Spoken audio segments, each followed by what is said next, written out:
The sound of small hands slapping against metal cut through the afternoon air like a blade.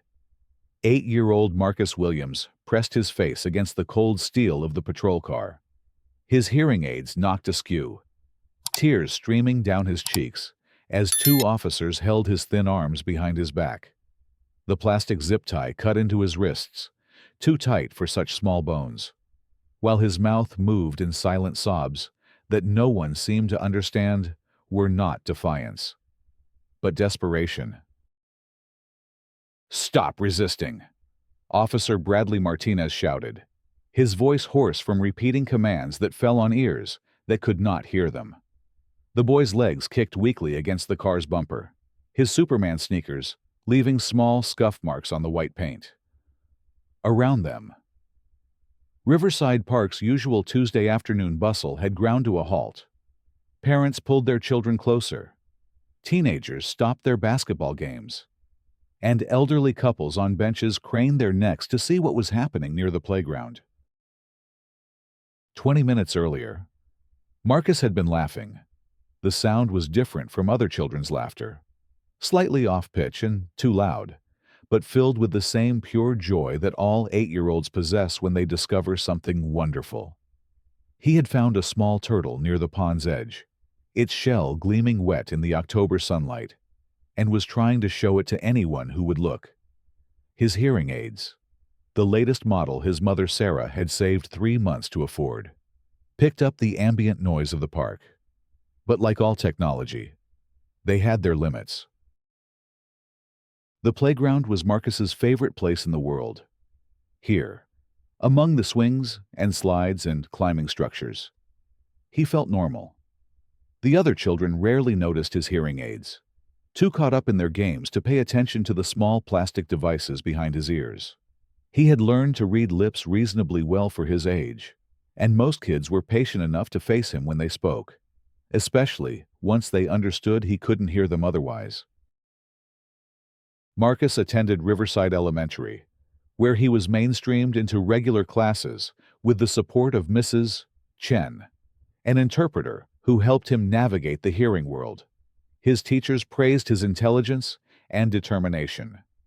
Despite the challenges his hearing loss presented, he excelled in mathematics and showed a remarkable aptitude for art.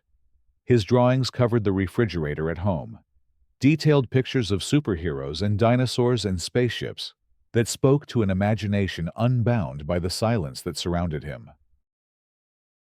Sarah Williams worked 2 jobs to support them both. In the mornings, she cleaned offices downtown, arriving before dawn to empty trash cans and vacuum carpets in the quiet buildings. Afternoons found her at the grocery store, stocking shelves and running the register until closing time. The hearing aids alone cost more than she made in a month, not counting the regular appointments with the audiologist, the speech therapy sessions, and the specialized equipment Marcus needed for school. She had dropped him off at the park after his half-day at school, as she did every Tuesday. Mrs. Rodriguez, an elderly woman who lived across the street, had agreed to keep an eye on him for $50 a week while Sarah worked her afternoon shift.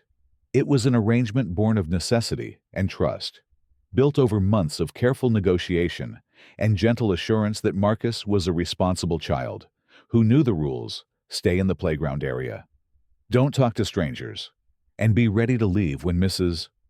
Rodriguez waved at him from the bench. But Mrs.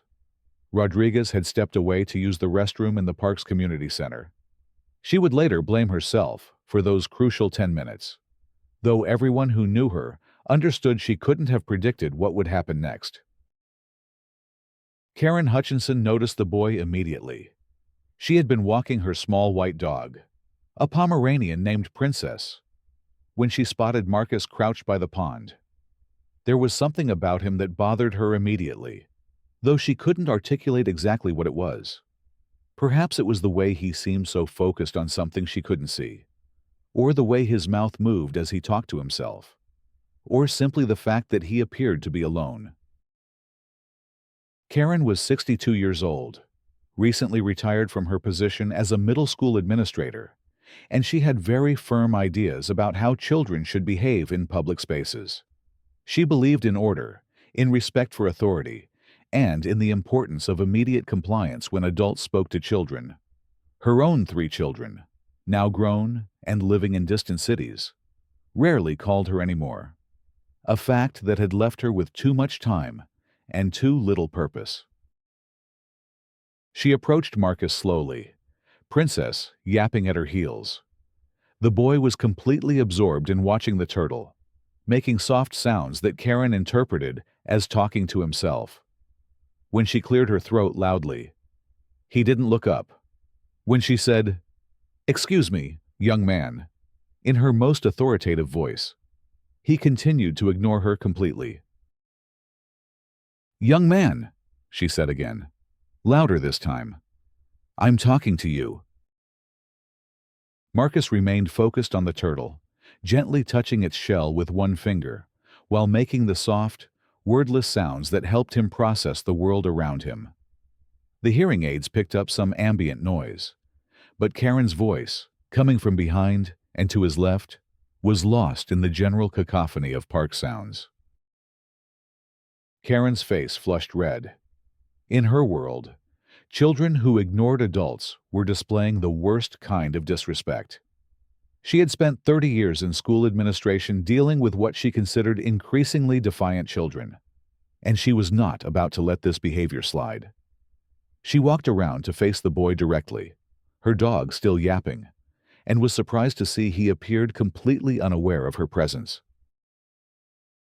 "What is wrong with you?" she demanded, her voice sharp with indignation. "When an adult speaks to you, you respond." Marcus looked up then, startled by the sudden appearance of an angry woman in his line of sight. He could see her mouth moving, could read some of the words, but her lips were tight with anger and moving too quickly for him to follow completely. He recognized the tone, though, the universal language of adult displeasure, and his heart began to race. "I'm sorry," he said, his words slightly slurred in the way that marked him as different. "I didn't hear you." Karen's eyes narrowed. The boy's speech was odd, and she interpreted his claim of not hearing her as a lie, a convenient excuse for his disrespectful behavior. She had heard children make similar claims before, usually right before launching into elaborate explanations about why they couldn't possibly be expected to follow simple instructions. "Don't you dare lie to me," she snapped. "I saw you ignoring me deliberately. Where are your parents?" Marcus tried to process her words, catching parents, and understanding she wanted to know where his mother was. He pointed vaguely toward the community center where Mrs. Rodriguez had gone, then tried to explain. "My mom is working. Mrs. Rodriguez is supposed to watch me, but she went to the bathroom." The explanation came out in his careful, practiced speech, each word formed with the deliberate precision his speech therapist had taught him. To Karen, it sounded rehearsed, like a story he had prepared in advance for when he was caught misbehaving. "So you're here, unsupervised," Karen said, latching onto what she saw as the real problem. "And when I try to speak to you about disturbing the wildlife, you ignore me completely." Marcus looked down at the turtle, confused. He hadn't thought he was disturbing anything.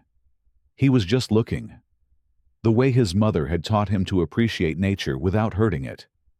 He looked back at Karen, trying to read her lips, but she was speaking too quickly, and her face was twisted with an emotion he couldn't quite interpret. "I'm sorry," he said again, because it seemed like the safest response. "I won't touch the turtle anymore." But Karen had already made up her mind.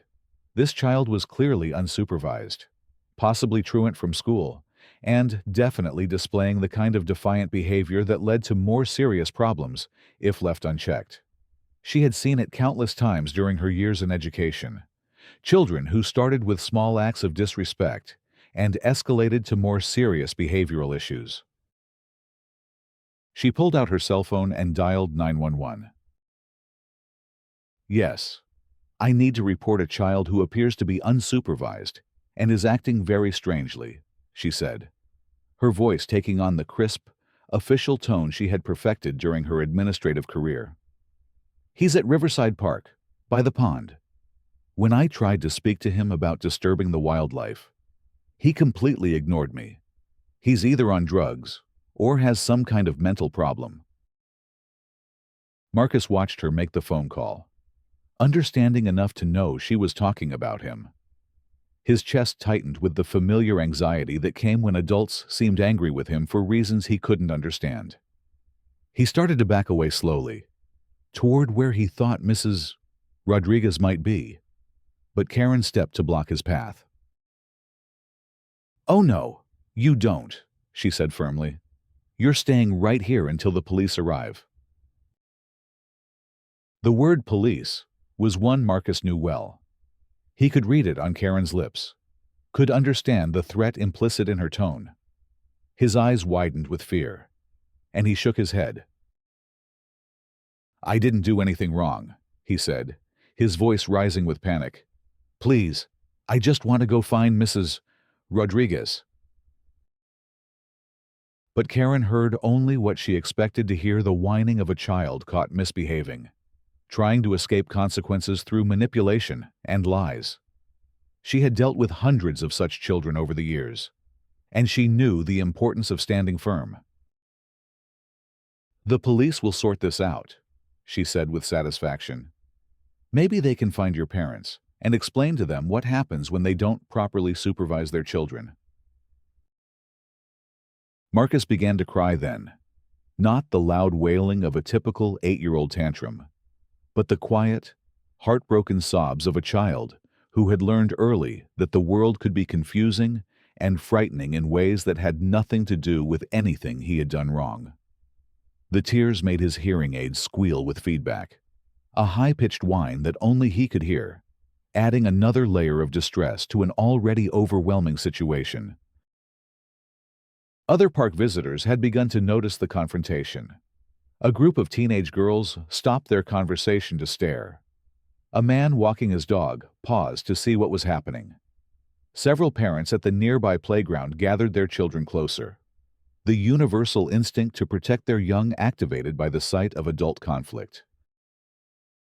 Mrs. Rodriguez emerged from the community center just as the first police car pulled into the parking lot. She saw Karen standing over Marcus, saw the boy's tear-streaked face, and immediately understood that something had gone terribly wrong. She hurried toward them as fast as her 70-year-old legs could carry her, but the officers were already getting out of their car.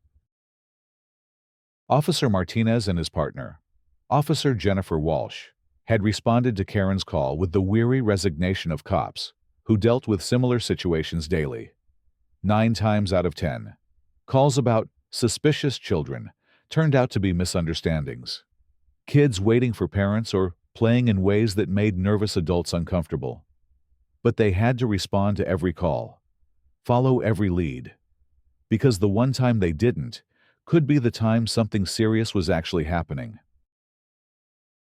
They approached the scene expecting to find a typical situation, probably a kid skipping school, maybe a minor case of vandalism or petty theft. What they found was an elderly woman standing over a small boy who was clearly distraught, tears streaming down his face as he backed away from the approaching officers. "What seems to be the problem here?" Officer Walsh asked, directing her question to Karen while keeping her eyes on Marcus. "This child has been completely defiant," Karen said immediately, her voice carrying the authority of someone accustomed to being believed without question. "When I tried to speak to him about disturbing the wildlife, he ignored me completely. Then, when I asked where his parents were, he gave me some story about being supervised by someone who isn't here. He's clearly unsupervised and possibly truant." Officer Martinez looked at Marcus, taking in the boy's small frame, his tear-streaked face, and what appeared to be some kind of hearing device behind his ears. Something about the situation didn't feel right, but Karen's account suggested a pattern of defiant behavior that needed to be addressed. "Son," he said, using the firm but not unkind tone he had learned in community policing training. "We need you to calm down and answer some questions." Marcus looked at the officer's moving lips, tried to process the words. But his vision was blurred with tears, and his heart was pounding so hard he could feel it in his throat. He caught "calm down" and "questions." Understood that the police officer was speaking to him, but the combination of stress and tears made lip reading nearly impossible. "I want Mrs. Rodriguez," he said, his words barely audible. "I want my mom."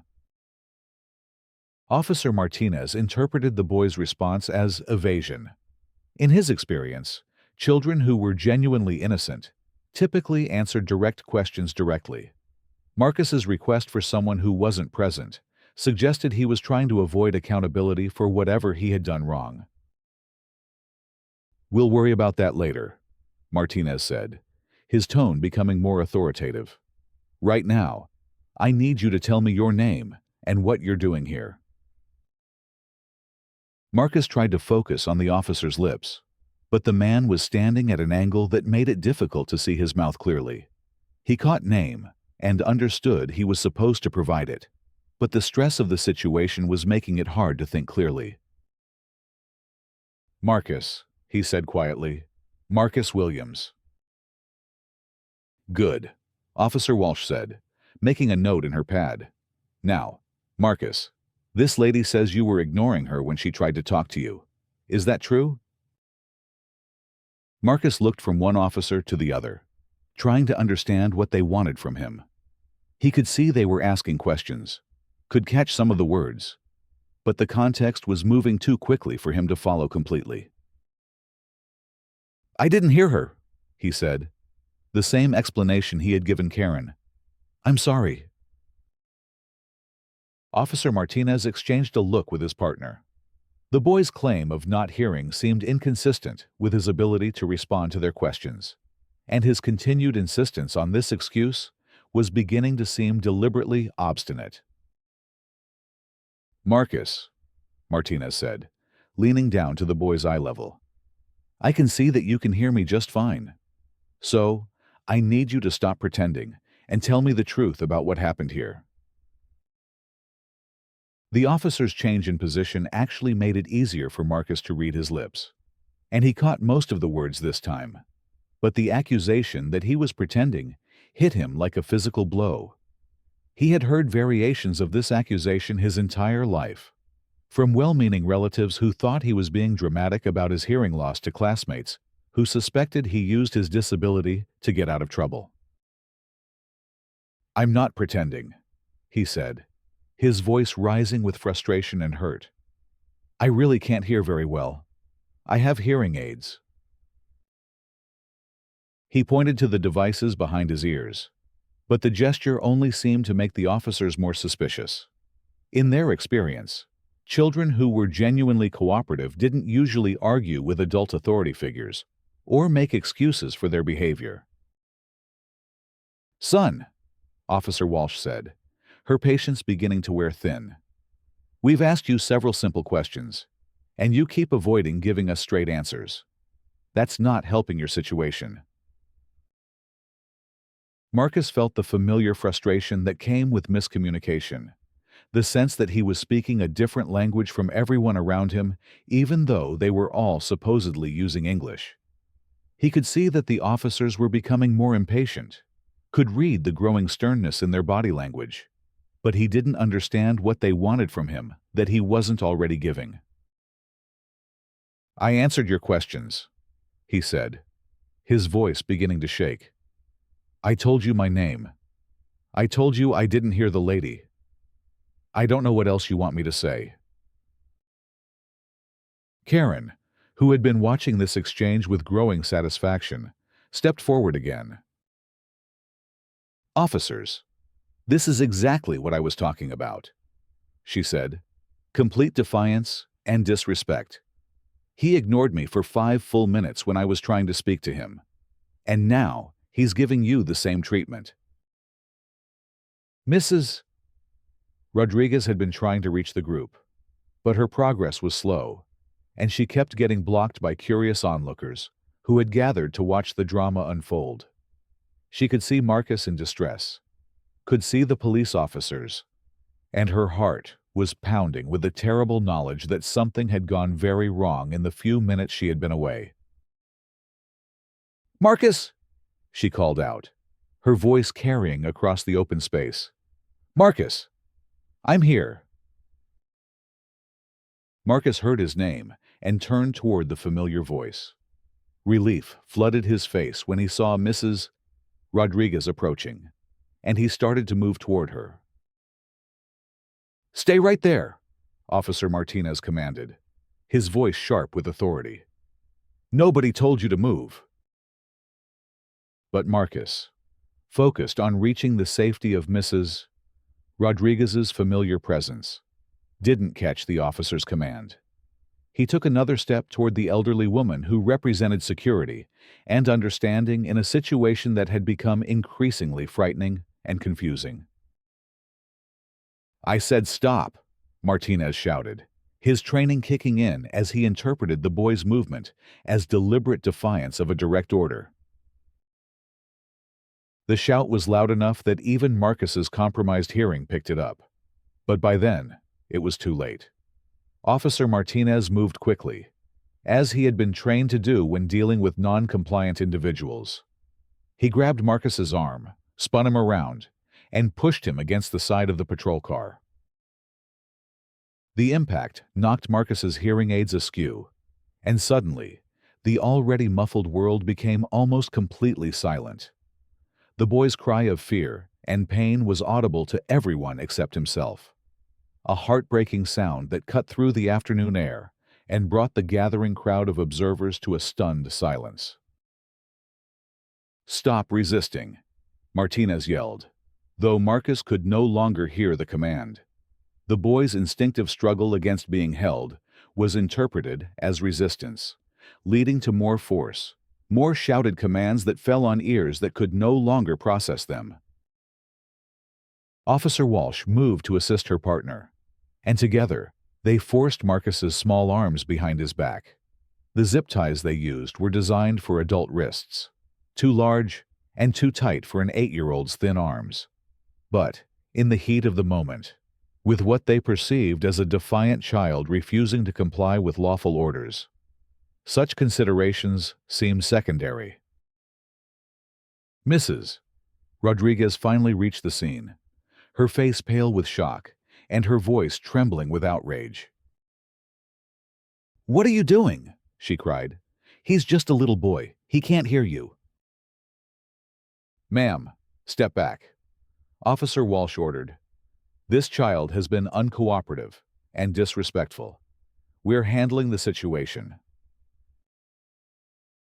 "You don't understand," Mrs. Rodriguez said, her voice desperate. "He's deaf. He wears hearing aids. He probably can't understand what you're saying." The officers paused, but Karen immediately stepped forward again. "That's nonsense," she said firmly. "I've been watching him for 20 minutes. He responded to me when it was convenient for him. He's not deaf. He's defiant." The crowd that had gathered was growing larger and more vocal.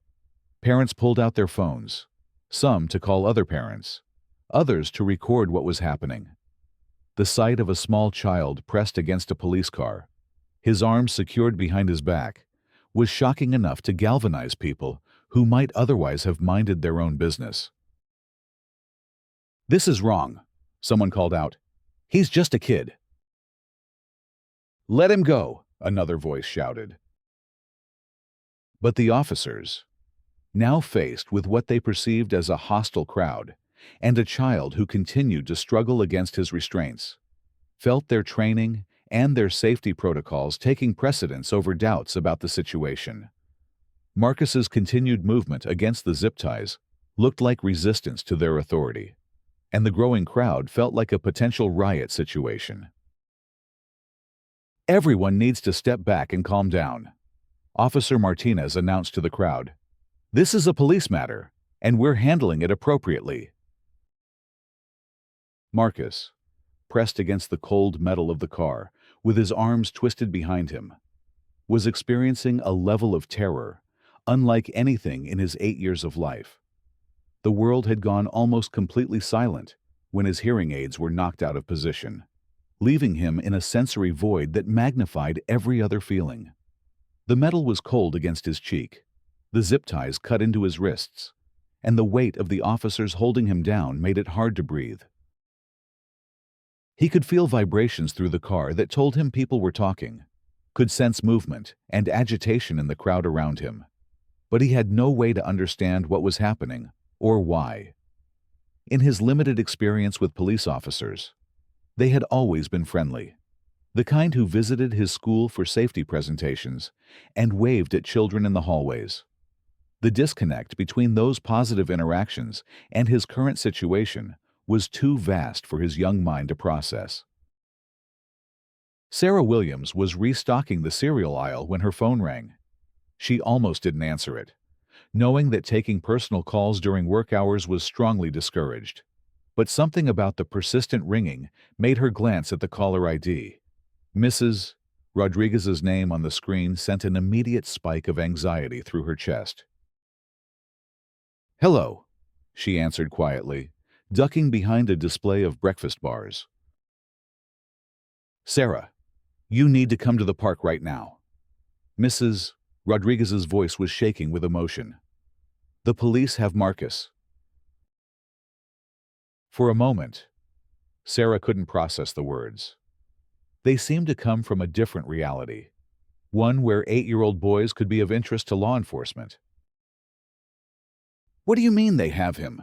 she asked, her voice barely above a whisper. "They have him in handcuffs, pressed against a police car," Mrs.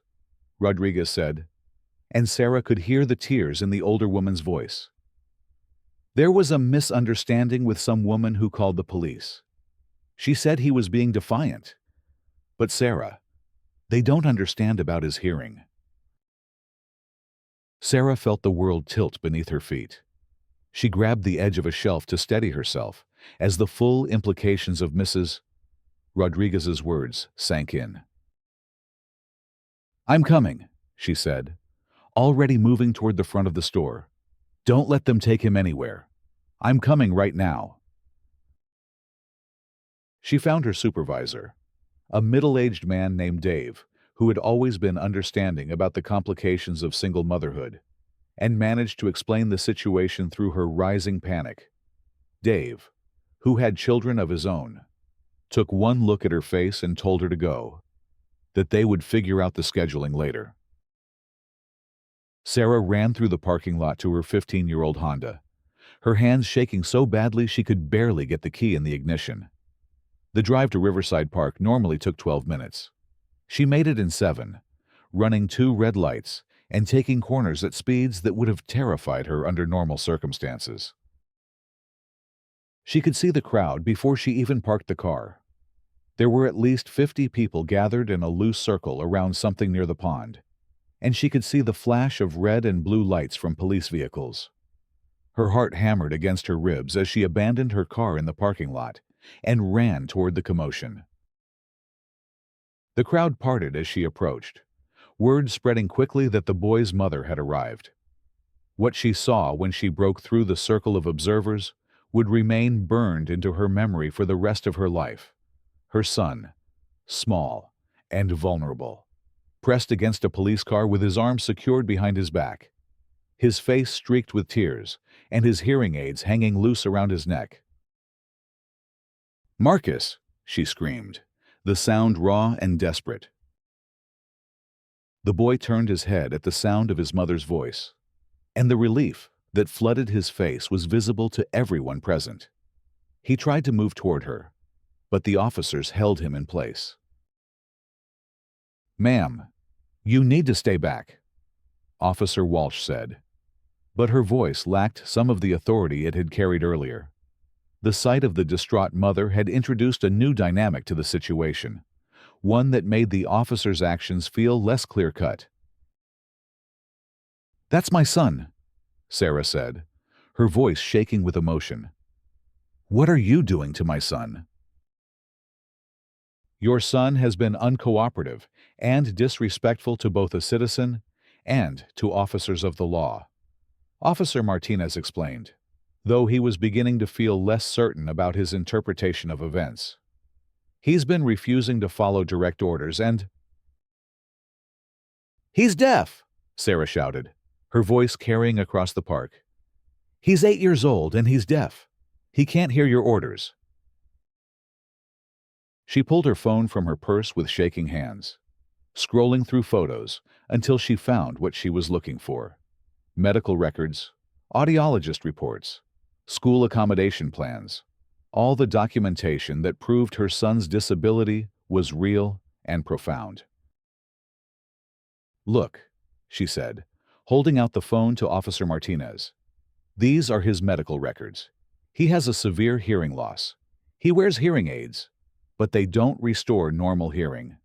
He reads lips when he can, but when he's upset or scared, it's almost impossible for him to understand what people are saying."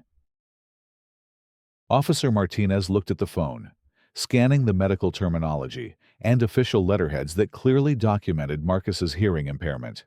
A cold feeling began to settle in his stomach as the implications of what he was seeing sank in.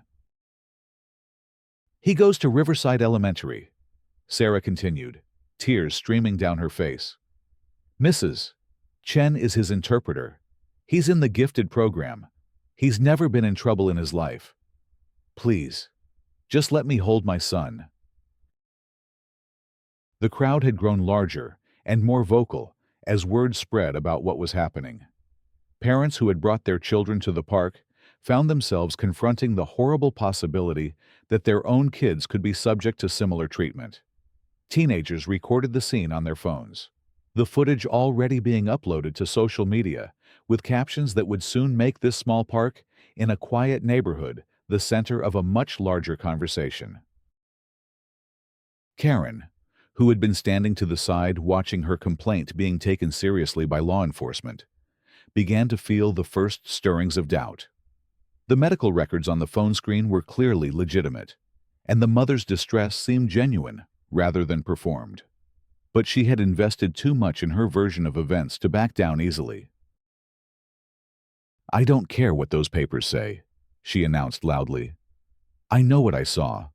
That boy ignored me deliberately. He understood me perfectly well when it was convenient for him." Several people in the crowd turned to look at Karen, and their expressions were not kind. A middle-aged woman with a small child stepped forward. "Are you the one who called the police on this little boy?" she asked, her voice tight with controlled anger. "I reported suspicious and defiant behavior," Karen replied defensively, "which is exactly what any responsible citizen should do." "He's 8 years old, and he's disabled," another voice called out from the crowd. "What's suspicious about a child playing in a park?" The mood of the gathering was shifting rapidly from curiosity to outrage.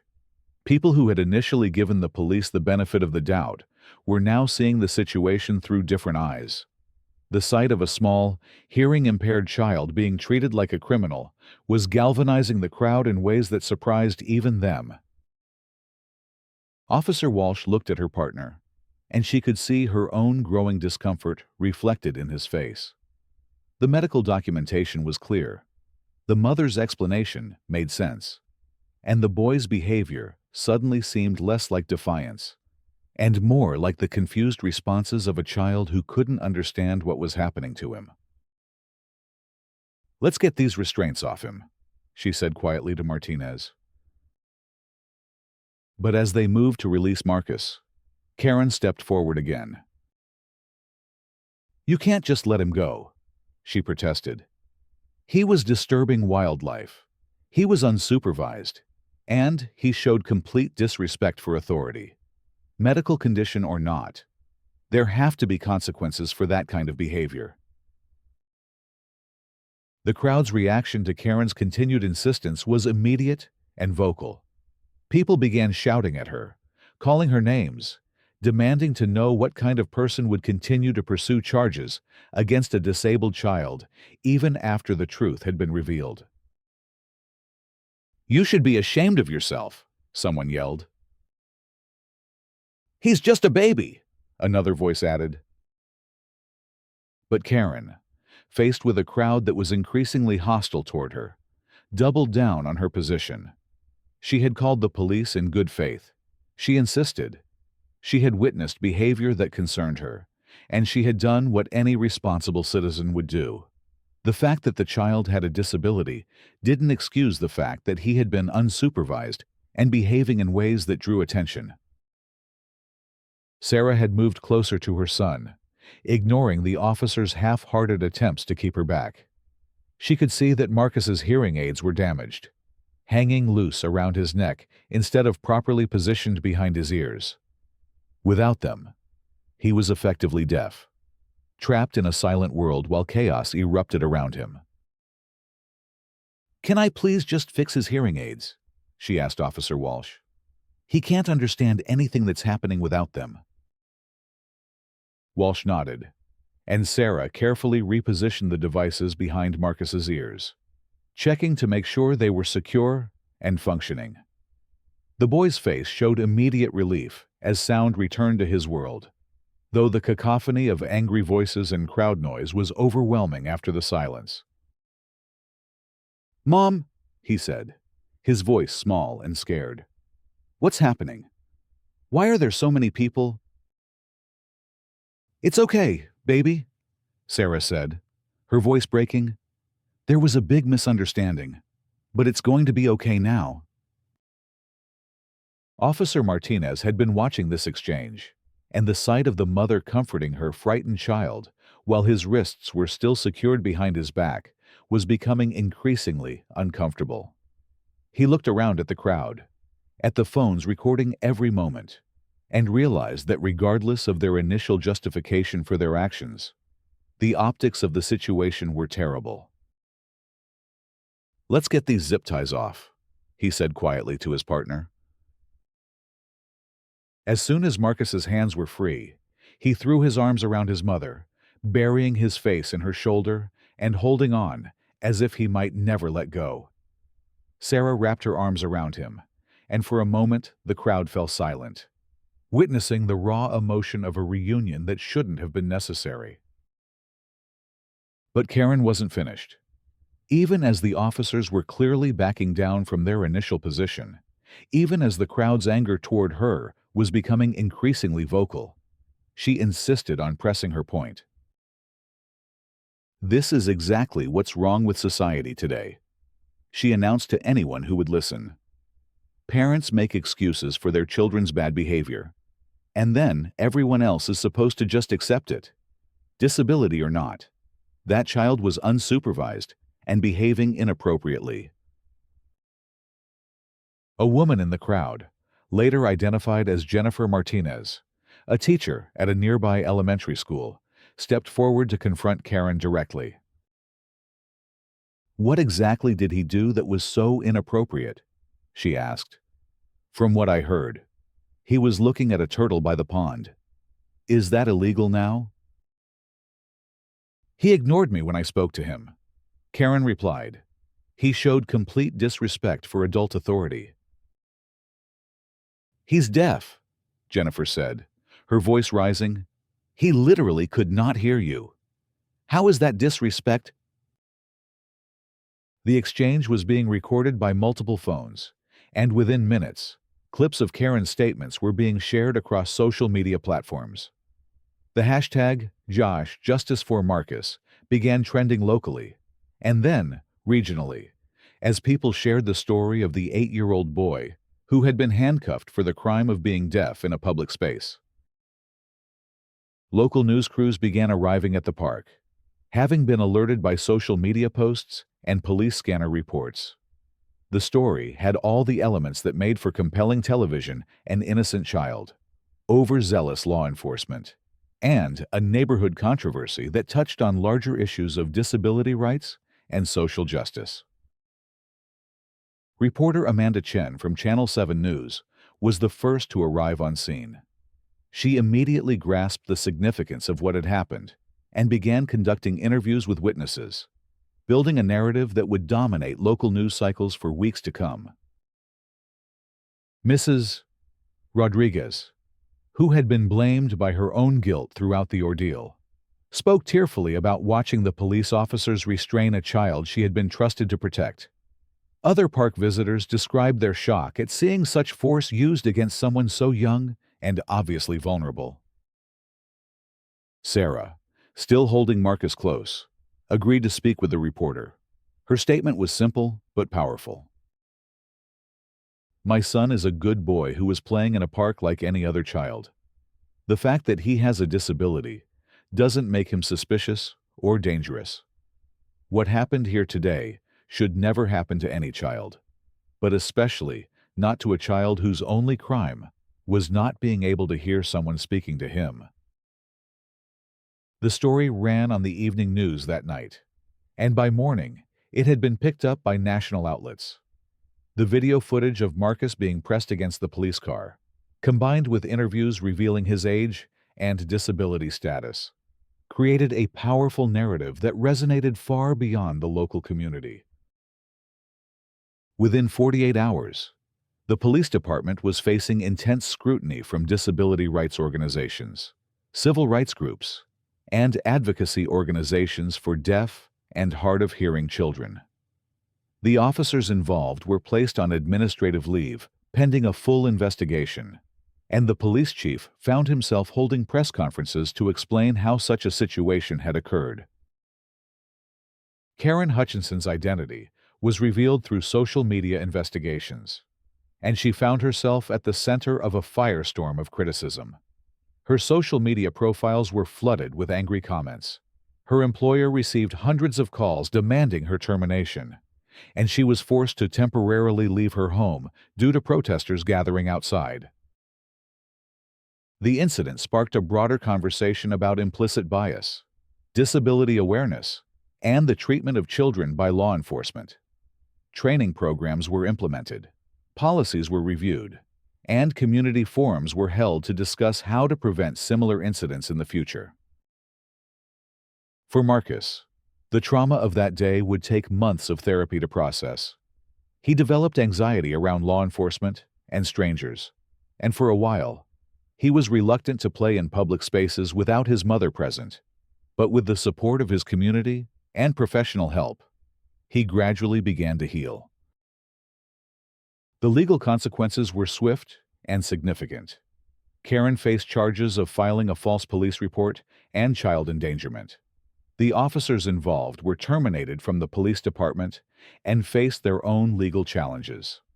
The city settled a civil rights lawsuit filed on Marcus's behalf for a substantial sum, which Sarah used to establish a foundation promoting awareness about hearing disabilities and supporting families dealing with similar challenges. 6 months later, Marcus returned to the same park where the incident had occurred. This time, he was accompanied not just by his mother and Mrs. Rodriguez, but by dozens of community members who had rallied around his family. The park hosted a Day of Understanding event, featuring presentations about disability awareness, sign language demonstrations, and activities designed to promote inclusion and acceptance. Marcus, now wearing more powerful hearing aids purchased with funds from the legal settlement, played on the same playground equipment where he had been happily entertaining himself before Karen's intervention. But this time, he was surrounded by children and adults who understood his needs and celebrated his presence rather than viewing it with suspicion. The turtle pond had been renamed Marcus's Pond by informal community consensus, and a small plaque had been installed nearby with information about hearing disabilities and the importance of inclusion. Children regularly came to the pond hoping to see turtles, and when they did, they would excitedly share their discoveries with anyone nearby, just as Marcus had been trying to do on that fateful October afternoon. Karen Hutchinson never returned to Riverside Park. After pleading guilty to reduced charges and completing community service at a center for deaf and hard-of-hearing children, She moved to another state to live with relatives. The experience had fundamentally changed her understanding of disability and difference, though the lessons came at a tremendous cost to everyone involved. The officers involved in the incident faced their own reckonings. Officer Martinez, in particular, struggled with the knowledge that his actions had traumatized a child who had done nothing wrong. He enrolled in disability sensitivity training and eventually became an advocate for improved law enforcement protocols when dealing with individuals with disabilities. Officer Walsh left law enforcement entirely, taking a position with a nonprofit organization that worked to bridge the gap between police departments and disability communities. She often spoke at training sessions about the Marcus Williams case, using her experience as a cautionary tale about the importance of pausing to truly understand a situation before taking action. The Riverside Park incident became a case study in police academies and university criminal justice programs across the country. It was cited in legislative hearings about disability rights, referenced in court cases involving law enforcement overreach, and used as an example of how quickly a minor misunderstanding can escalate into a life-changing trauma when cultural competency and situational awareness are lacking.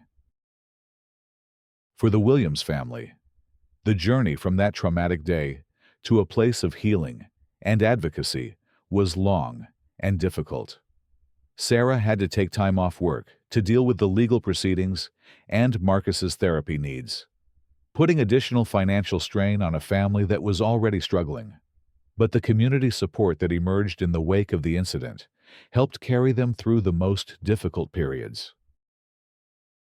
Local businesses donated goods and services, neighbors organized fundraisers, and even strangers from across the country sent cards and letters of support.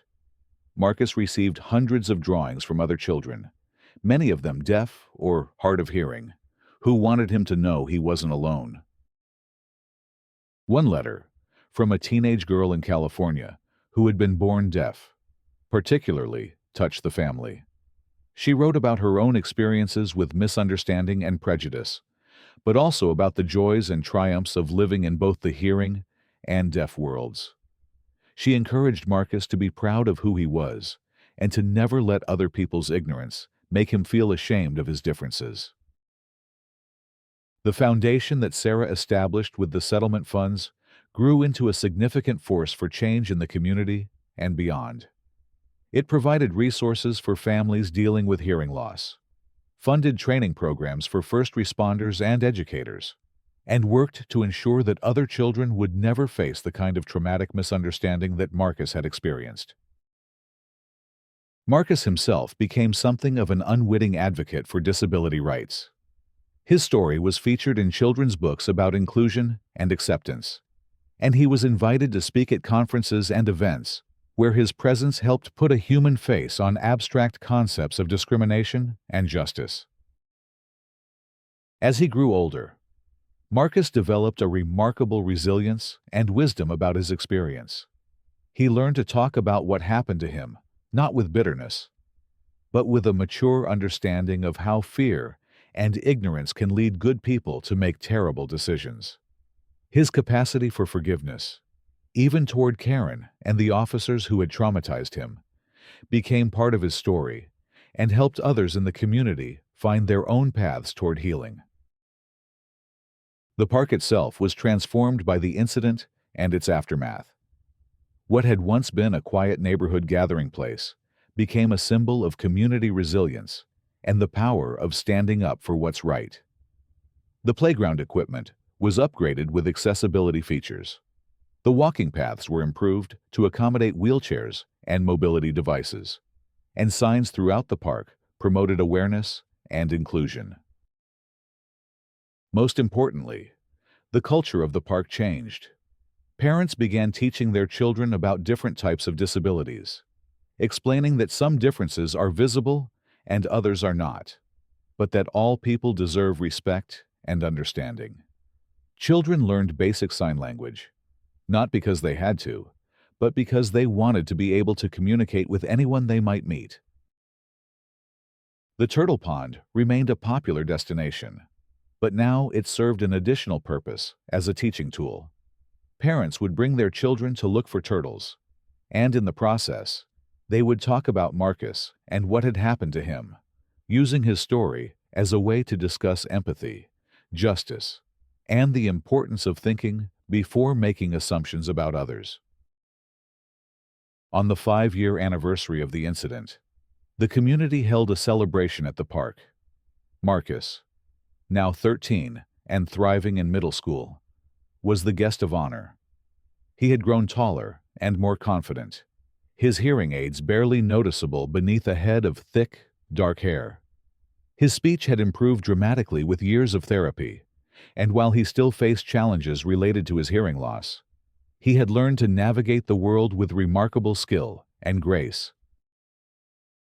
Standing before a crowd of hundreds of people who had gathered to commemorate the day that had changed so many lives, Marcus spoke about forgiveness, understanding, and the power of community to create positive change from even the most difficult circumstances. 5 years ago, I was just a little kid who wanted to show someone a turtle, he began, his words clear and strong. I had no idea that day would change not just my life, but the lives of so many other people. What happened to me was wrong, and it was scary, and for a long time, I was angry about it. He paused, looking out at the sea of faces that included former strangers who had become advocates, community leaders who had championed change, and the very neighbors who had stood up for him when he couldn't stand up for himself. But I learned something important from all of this, he continued. When bad things happen, we get to choose what we do next. We can stay angry and hurt, or we can use our experience to make sure those bad things don't happen to other people. My mom always tells me that we can't control what happens to us, but we can control how we respond. The crowd was silent, hanging on every word from the teenager who had become a symbol of resilience and grace. I want every kid who is different in any way to know that they matter, that they belong, and that there are people who will stand up for them when they need it most.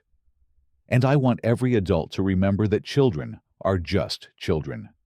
No matter what they look like, or how they communicate, or what challenges they face, we all deserve to be treated with kindness and respect. As Marcus finished speaking, the crowd erupted in applause that went on for several minutes.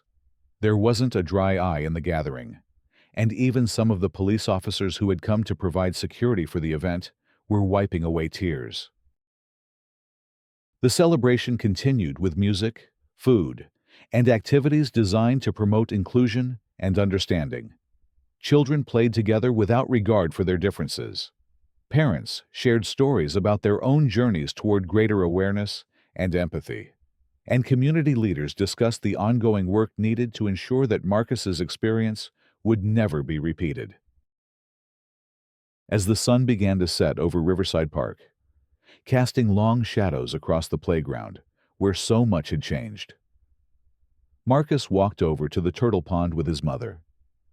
They stood quietly for a moment, watching the water and remembering that October day that had started so innocently and spiraled into something none of them could have imagined.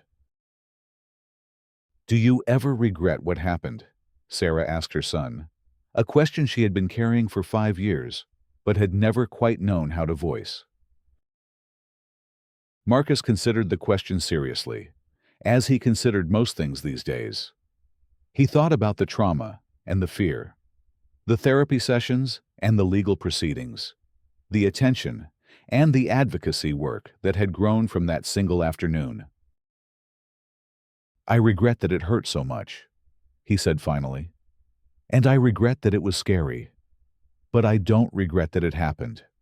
Because look at everything that came from it." He gestured around the park, taking in the improvements and the accessibility features, the families playing together, the signs promoting inclusion and understanding. "If it hadn't happened to me, it might have happened to some other kid," And maybe that kid wouldn't have had people who stood up for them the way our community stood up for me.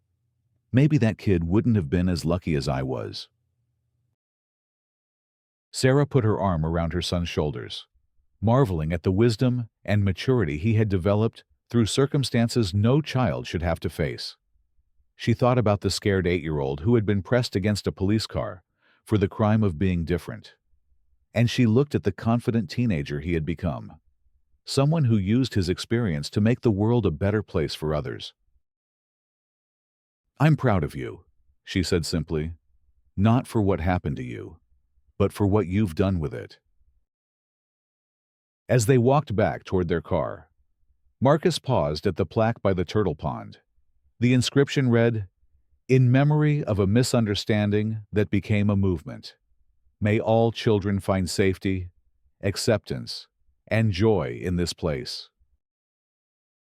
Below those words was a simple line drawing of a turtle, and beneath that, a quote attributed to Marcus Williams, "We all deserve to be treated with kindness and respect." Marcus touched the plaque gently, then looked back at the park one more time. In the gathering dusk, he could see families packing up their picnic supplies, teenagers shooting baskets on the court, and elderly couples walking the improved paths. It looked like any other neighborhood park, except for the knowledge that this place had been transformed by tragedy into something better, something more inclusive and understanding. The story of what happened at Riverside Park continued to resonate far beyond that small community. It became part of training curricula, academic research, and policy discussions about disability rights and law enforcement practices.